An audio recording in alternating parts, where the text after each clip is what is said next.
nataka tuende leo nikuonyeshe penye mimi napelekanga. Unajua sijai kuleta huku. Sasa tuende leo uone mambo.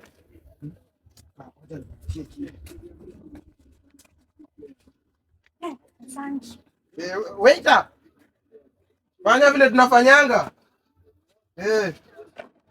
Sasa unaona unasikiaje hapa? Kabisa. Hapa. Hiyo mambo yetu sasa. Hivi ndio tunafanyanga. Isipotosha unaitisha. Sawa. Basi kulani.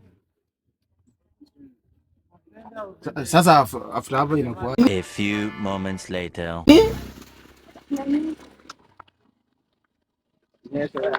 Umekula chips zangu zote unanyeshea nani? Waiter, hebu kuja. Sasa ndio nini? Ndio nini? Ndio unataka kujua ndio nini sasa? Unataka Umesema bili shilingi ngapi? 200. Yangu peke yake ni ngapi? Mmepanga mnimalize. Sasa silipi. Mbaki hapo.